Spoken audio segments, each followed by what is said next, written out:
Welcome to the Masonic Authors Guild International, or MAGI. Although MAGI's mission is mainly to critique books and other productions focused on Freemasonry, there are other sources, often ignored, about Freemasonry that shed light on the history of the craft in all its aspects. We therefore think it valuable to relate what previous generations of Freemasons and others had to say about the craft. Often these were short articles circulated in Masonic circles of the time, from the mid-19th to the mid-20th centuries.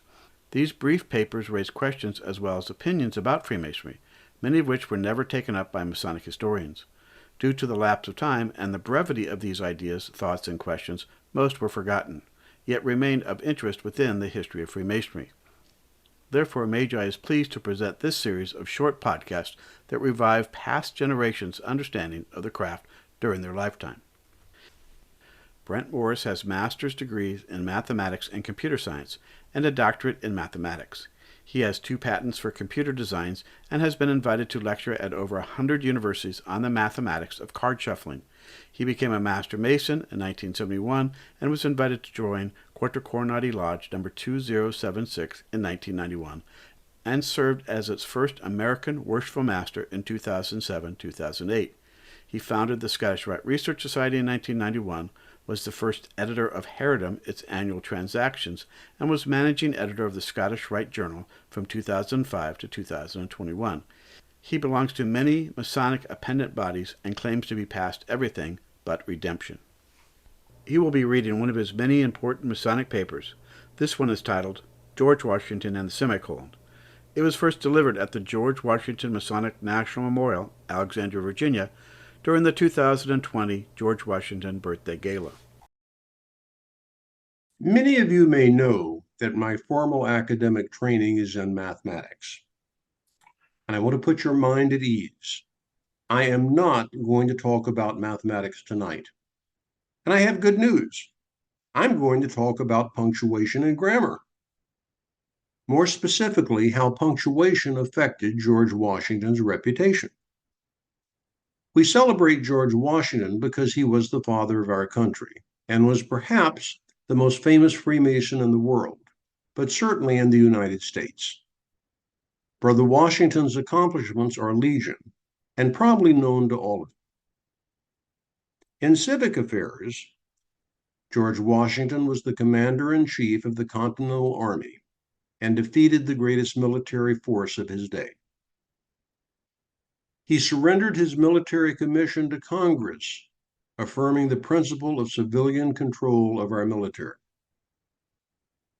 He was the first president of our nation and refused a 3rd term as president, thus not establishing a de facto political dynasty. Not all accomplishments attributed to George Washington are true. Washington's dentures were not made of wood. His various dentures were made of probably cow and horse teeth, ivory, possibly elephant, and various metal alloy. He did not chop down a cherry tree and confess to his father. That tale can be attributed to Parson Weems' biography of Washington. He did not skip a silver dollar across the Potomac River. Now, in Masonic affairs, George Washington was made a Master Mason in the Lodge at Fredericksburg, Virginia, in 1752. In 1791, he took the oath of office as the first president of the United States on the Lodge Bible of St. John's Lodge in New York City. On April 28, 1788, Edmund Randolph, Grand Master of Masons in Virginia, granted a charter to Alexandria Lodge and named George Washington as the lodge's first worshipful master. Washington was re-elected master for 1789, and on April 30th, while serving his 2nd term as master, he was inaugurated president. Now, not all claims about Washington as a Mason are true. He did not appoint only Freemasons as general officers in the Continental Army. About a 1/3, but far from all. While he served 2 terms as Master of Alexandria Lodge number 22, There is no evidence he ever actually presided at any meeting. He was not a 33rd degree Mason. The Scottish Rite and the 33rd degree were not created until 1801. And he did not serve as Grand Master of Maryland at the cornerstone laying of the U.S. Capitol.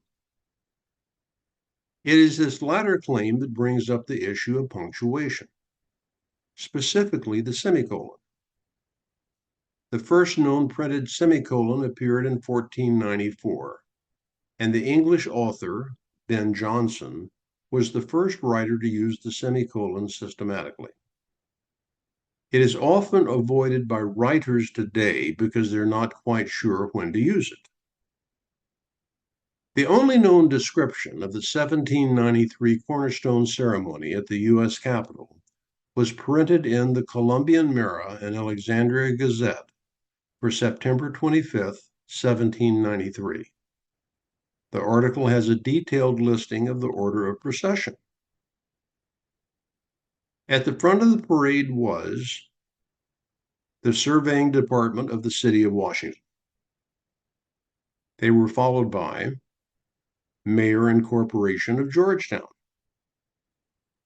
Behind them were civilian and military dignitaries, and then the Freemasons. Toward the end, at the place of honor, are these rows of marchers. Large number 22 of Virginia disposed in their own order. Corn, wine, oil.